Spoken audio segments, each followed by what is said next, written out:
Hello and welcome back to another edition of the Jacob and Jacob podcast. I'm your host, Jacob Robum, joined as always by my co-host, Jacob Hare. And today we have an extremely special guest for you, college basketball coach Lon Krugers. Lon, thank you so much for being here. You bet. My pleasure. Appreciate the opportunity. It's great to have you. So first off, we just want to say congratulations on your retirement.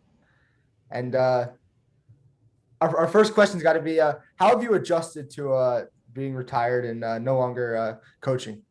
It'll be different, no doubt about that. Been this time of year, last 45 years, we've been doing something related to recruiting or summer camps or whatever. And without that being on the agenda, it will be different, no doubt about that. But, we made the decision based a lot on, just spending more time with grandkids, being at their activities more. Our son Kevin got the job at UNLV, so good opportunity to get out there and cheer his group on. We'll find plenty of things to do, I'm sure. So you talked about your son Kevin. What has it been like? He was actually an assistant under you, and he got a head coaching job at your former job at UNLV. So what has it been like for Kevin to grow under you and ultimately become a head coach? He's fired up about it. He's he had the opportunity. We had the opportunity to coach him his senior year of college at UNLV as a grad transfer from Arizona State. So that worked out well. And then he played 6 or 7 years, in the G League and overseas, and then, got into coaching at that point. So we did have the opportunity to work with him a couple of years at Oklahoma and then follow him at UNLV prior to getting the head job. So he's fired up about it. He loves Las Vegas. That's a rebel basketball town, so they'll get that thing going. And I want to get into it. Oh, no, all you. And UNLV better than most people do. So what have you been telling them about the culture and the program there? Yeah, people love their basketball there. They've had great history. Of course, with the Jerry Tarkanian years back in the 80s and early 90s, a national championship in there. A ton of good players have gone through there, and again, Kevin knows about it as well as anyone, having played there and been an assistant coach there the last couple of years. So he knows how important that is to people, and you got to get good players. He's got a really good roster. In his first year, a lot of changes with the transfer portal, so that allowed him to change out the roster a little bit, and he's got a good group coming in. So I want to shift into a little bit about your coaching career. You were able to take 5 different programs to the NCAA tournament: Oklahoma, Kansas State, Florida, Illinois, and of course UNLV. Tell us how you've been able to build a winning culture at so many schools. Well, of course, it starts with good players. To go to the NCAA tournament, that's just not that easy to do. You've got to have good players, and you got to have players that get along well and have that good chemistry. And we've always had that. We've had, outstanding assistant coaches that work really hard on the culture and communication and all the things that go into to developing a good culture. And then that junior senior leadership out of the players is huge. So combine all those things together, and hopefully everyone enjoys going to practice and working hard at getting better. And then that translates into winning enough ball games to get into the tournament. So when you have a lot of juniors and seniors on the team, you usually have a good team depending on how talented they are, but also on the team, you have freshmen and sophomores. Those kids are so young, usually 18, 19, 20. How are you preparing those kids to play in such a big stage like March Madness and as only teenagers? Nothing like experience. And of course, you get to March, all those freshmen have played 30 ball games or so, and they've learned a lot along the way. The sophomores, of course, are 60 games under their belt. So, but still, this junior, senior leadership is so important. And if you've not played in the tournament before, it is different. That kind of lose, go home mentality all of a sudden adds the pressure to what you're doing. But the key is just basically focusing, doing what you did all season to win ball games. You're not going to change up everything just because it's an NCAA tournament. But you still got to realize the significance of every position, and you try to develop that throughout the year. So you also were the head coach for the Atlanta Hawks for a little bit. What is it like making the switch from the NCAA to the NBA, and how do you sort of have to shift your mentality, and how do you approach the players differently at each level? It's hugely different. No question about that. You're getting guys on your roster at a different stage in their life, a different stage in their career. In college, they all aspire to be in the NBA, and of course, when you're coaching the NBA, these guys have gotten there. They've now got a lot of them families. They've got agents. They've got a lot of people around. So that's a little bit different from coaching guys in college that are kind of trying to do what they need to get to the next level. So, but it's a great experience. I was naive in a lot of ways coming from college in terms of how much different it is, and learned a lot. We were there, got fired in our third year, so we didn't do the job we needed to get it done. But we learned a lot from it and enjoyed the experience. So you coach the Atlanta Hawks, of course, and one player who, of course, plays for the Atlanta Hawks now is Trae Young, someone who played under you at Oklahoma. Talk about Trae and what makes him so special and why his game has translated so well to the NBA.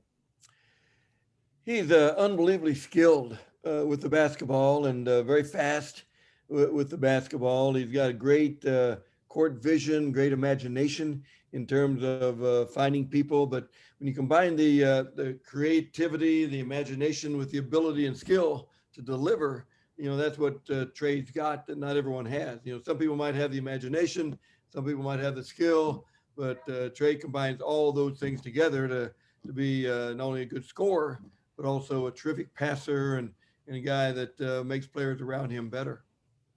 What has it been like as you coached him, of course? What has it been like to watch him be so successful in this year's playoffs?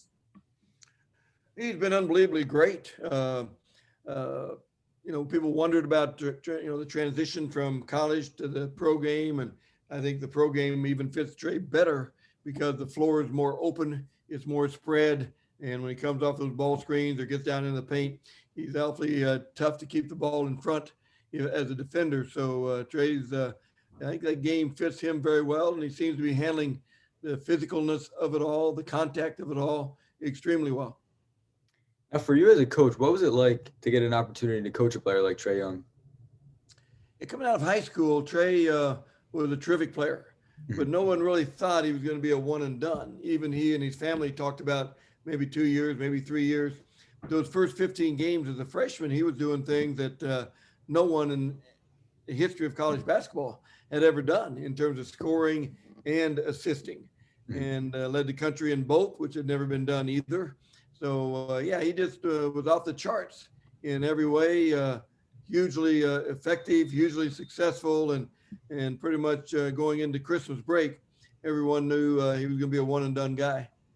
So at the beginning of the season, when you guys had those opening practices, did you see Trae and you knew, all right, this kid is the real deal? Everyone knew that for sure. To that degree that he's transitioned to the NBA, that would have been difficult to project because it's been at such a high level. Everyone knew he was very skilled. Everyone knew he was very talented. But to say everyone knew he was going to do that in the NBA, that would probably been a little bit of a reach. But clearly he's done it, and he's done it at a very, very high level. Another player that you coach that's been having some success in the NBA is Buddy Hield, but I want to talk about his time in college. You obviously, that team with Buddy Hield in 2016 went to the Final Four. What was it like being able to coach in a Final Four and sort of just reaching there and sort of having that much success in one season? Playing in the Final Four is something every player wants to do, and every team to start the season. You have goals of conference championships, NCAA tournament, getting to the Final Four, and Buddy was one of those guys that fully expected in his senior year to do all those things, to go to the Final Four, and just a great leader every day in practice, great enthusiasm, great energy, just an unbelievably hard worker that set the bar very high for all of his teammates, and just a good guy to be around, and an outstanding leader, and great to see him doing wonderful things in the NBA. So I want to go into specifics about that Final Four. You obviously played a team in Villanova that you guys lost to the second time that you guys played them, but you guys beat them pretty good the first time earlier that season. What was it like preparing to face that team for the second time in 1 year, and how did you have to sort of change it up a little bit?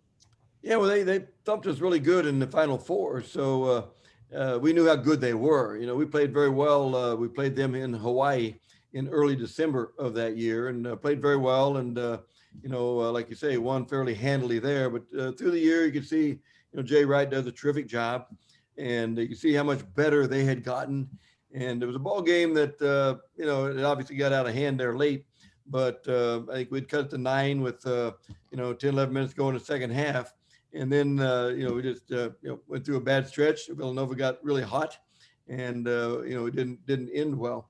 But, guys had a great year, and as disappointed they were in that moment, they were awfully proud of the year they had. Of course, leadership of Buddy Hield and Isaiah Cousins was outstanding. Ryan Spangler, Jordan Woodard, go down the list a long way there. Really, really good players that did a great job. Now, Buddy was a 4-year player at Oklahoma, but right now the biggest thing in college basketball is the transfer portal. So you don't see a lot of guys saying 4 years anymore. Are you okay with the direction the transfer portal is going in?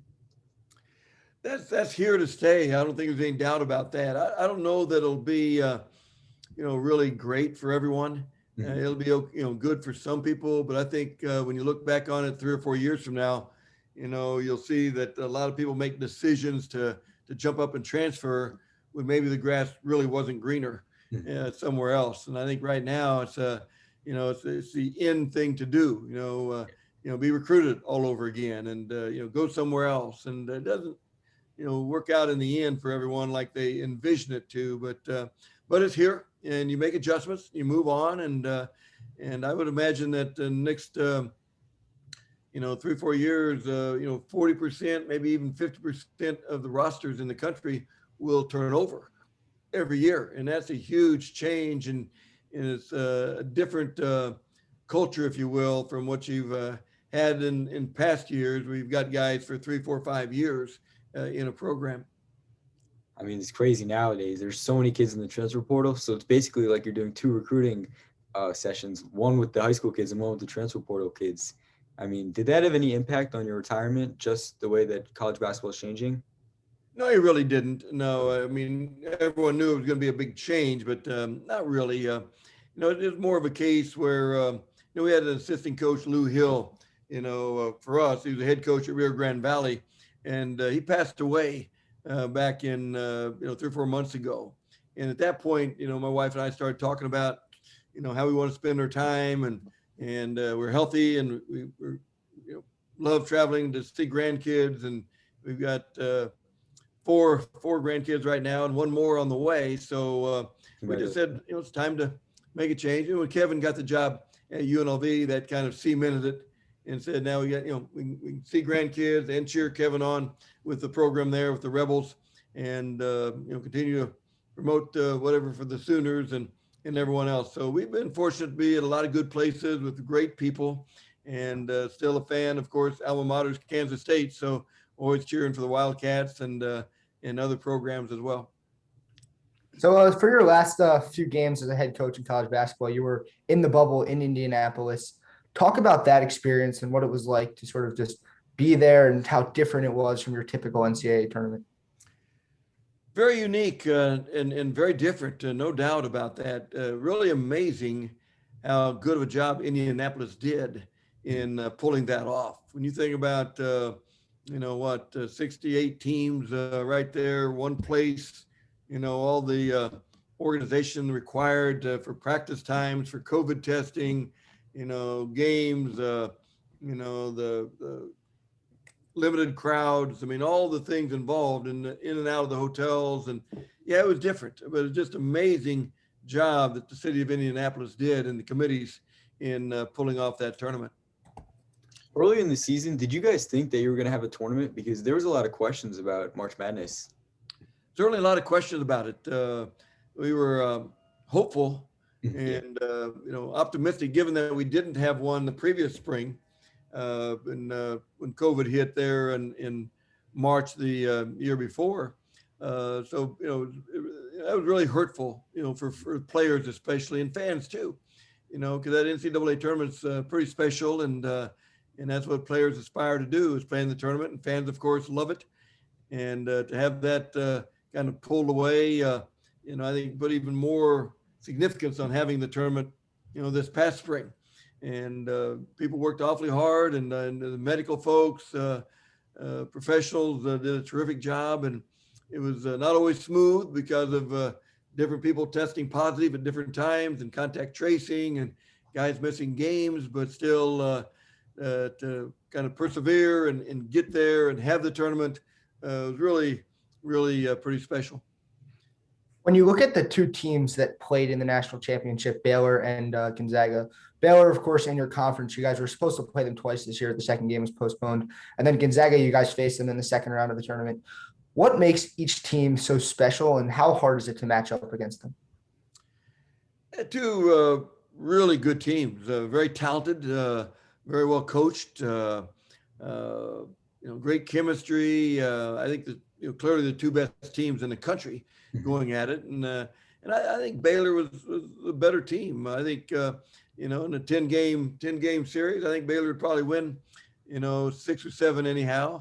But you think about that game, Baylor shot it so well early that it'd have been tough for anyone to beat them on that night. But I think Gonzaga, if they could limit that hot start of Baylor, then I think they're so talented, they'd be right in it too. But Bryce Drew did Scott Drew did such a great job, and I got Bryce on my mind. I just talked to him, the other day. But Scott's a terrific coach. Mark Few's a terrific coach. Both did a great job, and I think had the two best teams. For sure. So, Coach, before we let you go, we just want to say thank you so much, and we have one final question for you. So, we saw the Dallas Cowboys invited you to training camp as a quarterback. How did that happen? Go into that a little bit. It wasn't quite the way it's turned out. You know how it is 40 years ago. Those stories get bigger and bigger. But back then in the early 70s, the Cowboys were sending scouts out to campuses and working people out and, time trials and all that. So that's the way it was. It wasn't necessarily invited to camp like it's kind of developed over the years, but it sounds better that way. But actually, they came to campus and worked out some of the non-football athletes on campus. And but I always loved football. Played in high school, loved it, and still a big fan of it today. We'll keep it that way. They did invite you to training camp. Don't worry. There you go. I like it. I like it. Thank you, Coach, for joining us today. It was a pleasure speaking with you, and we'll do it again soon. Thank you. Thanks, Jacob. You guys do a great job. Good luck. Thank you. Thank you. You bet.